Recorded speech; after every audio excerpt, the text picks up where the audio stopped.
رسول اللہ صلی اللہ علیہ وسلم نے اپنی احادیث مبارکہ اور اپنی سنتوں کو نشر کرنے والوں کے لیے اور نشر کرنے کی رغبت بیان فرما کر ان لوگوں کے لیے دعائیں دی ہیں۔ سیدنا عبداللہ ابن مسعود رضی اللہ عنہ روایت کرتے ہیں، سمعت رسول اللہ صلی اللہ علیہ وسلم یقول نظر اللہ امرأ سمع منا شیئا فبلغه کما سمع۔ ابو داود، ترمذی، ابن حبان اور دوسری کتب میں ہے۔ بعض روایات میں ہے رحم اللہ امرأ اور بعض میں ہے نظر اللہ امرأ۔ نظر اللہ کا جملہ ایک سے زیادہ حدیث میں ہے۔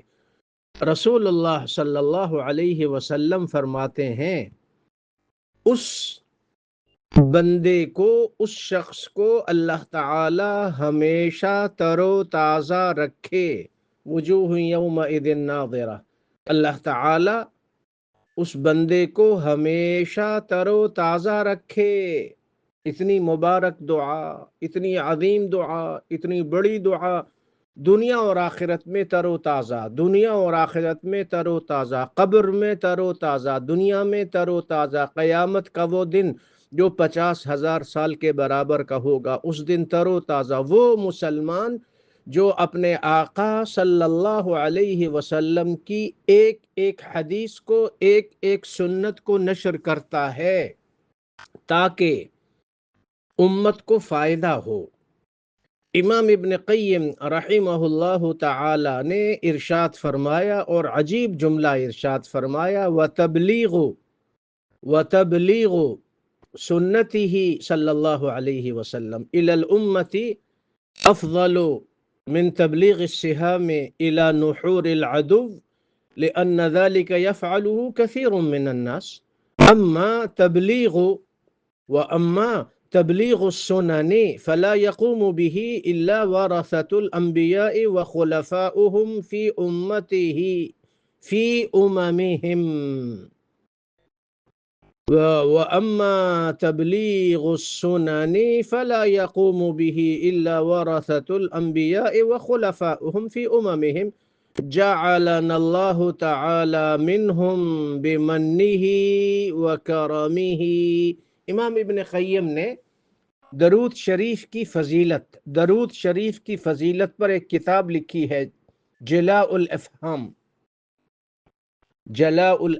یا جلاء الافہام۔ یہ کتاب بڑی مشہور کتاب ہے، درود شریف کی فضیلت کے بارے میں جامع کتاب ہے، درود شریف کی فضیلتوں کے بارے میں۔ اس کتاب میں امام صاحب نے لکھا ہے کہ دشمن کی گردنوں پر تیر تلوار سے حملہ کر کے دشمن کی گردنیں اڑانا، قتال فی سبیل اللہ، اس سے کہیں بہتر یہ ہے کہ رسول اللہ صلی اللہ علیہ وسلم کی سنتوں کی تبلیغ کرو۔ تبلیغ کا معنی ہوتا ہے بات کا پہنچا دینا، بلاغ سے ہے تبلیغ۔ وما علی الرسول الا البلاغ المبین، بلاغ، تبلیغ، مبلغ، بلاغ، بلغ یبلغ۔ تبلیغ کا معنی ہے اللہ اور اس کے رسول صلی اللہ علیہ وسلم کی بات کا دوسروں تک پہنچا دینا، جو کہ انبیاء کرام کی ذمہ داری اور ان کی ڈیوٹی اللہ کی طرف سے لگائی گئی تھی۔ امام ابن قیم رحمہ اللہ تعالی فرماتے ہیں کہ جہاد تو بہت سارے لوگ کرتے ہیں، اور ہمارے اس زمانے میں تو جہاد ایک فیشن بن گیا ہے۔ جہاد کے نام پہ لوگ دنیا کے تمام متاع قلیل کے مالک بن گئے، شہرت مل گئی، پورے میڈیا پہ چھائے ہوئے ہیں، اور انہوں نے ایک مکھی بھی کہیں نہیں ماری۔ وہ تبلیغ تو سب کرتے ہیں، اسی طرح اخلاص کے ساتھ جہاد فی سبیل اللہ کرنے والے لوگ بھی موجود ہیں، موجود تھے، بحمد اللہ اس امت میں قیامت تک موجود رہیں گے، مجاہدین مخلصین۔ ہمارے ہاں جو جہاد کے نام پہ جو کچھ ہو رہا ہے وہ تو پیشہ ور، دکاندار، دنیا دار ریاکار لوگ ہیں، الا من رحم اللہ۔ امام ابن قیم فرماتے ہیں کہ اس جہاد قتال فی سبیل اللہ سے زیادہ افضل نیکی یہ ہے کہ لوگوں تک اپنے آقا صلی اللہ علیہ وسلم کی سنتوں کو پہنچاؤ۔ اور امام صاحب دعا کرتے ہیں جعلنا اللہ تعالی منہم بمنہ و کرمہ، اللہ تعالی اپنے کرم اور اپنے من و احسان، لطف و کرم سے ہم سب کو ان خوش نصیبوں میں سے بنا دے جو سنتوں اور احادیث کی تبلیغ کرتے ہیں۔ نظر اللہ امرأن، والی دعا کا آپ کو، ہم کو اللہ تعالی سب کو اس دعا کا مصداق بنا دے۔ آمین کہیے، آمین۔ رسول اللہ صلی اللہ علیہ وسلم کی سنت، چہرے کی سنت پہ سب توجہ دیتے ہیں، کپڑے کی سنت پہ سب توجہ دیتے ہیں، لیکن دل کو پاک صاف کرنے والا واجب عمل اس کی طرف توجہ نہیں دیتے۔ بر بر اللہ اللہ، جو جو یعلم اللہ، ظاہر پہ سب توجہ دیتے ہیں اور باطن سے سب غافل ہیں، الا من رحم اللہ۔ سنت کا معنی یہ ہے کہ آقا صلی اللہ علیہ وسلم کی اعلیٰ صفت کہ آپ کی ذات سے کسی کو تکلیف نہ پہنچے۔ وما ارسلناک الا رحمتا للعالمین۔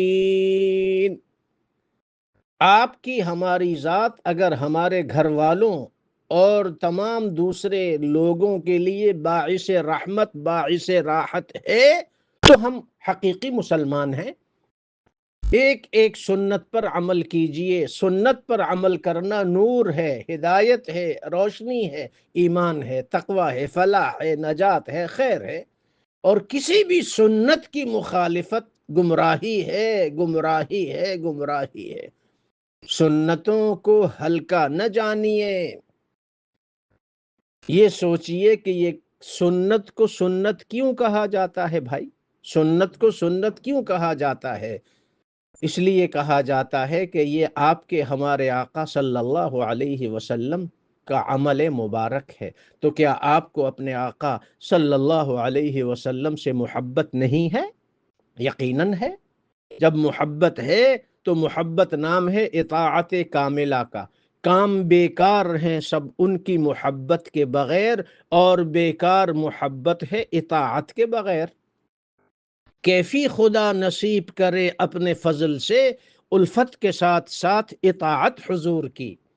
آقا صلی اللہ علیہ وسلم کی ایک ایک سنت پر عمل کرنے کی کوشش کی جائے اور ایک ایک سنت کو دوسروں تک پہنچایا جائے، جیسا کہ امام ابن قیم رحمۃ اللہ علیہ نے فرمایا۔ ہم بھی یہ دعا کرتے ہیں اللہ تعالیٰ آپ سب کو، ہم سب کو ان خوش نصیبوں میں سے بنا دے جو اپنے آقا صلی اللہ علیہ وسلم کی سنتوں کی تبلیغ کرتے ہیں۔ آمین آمین آمین آمین۔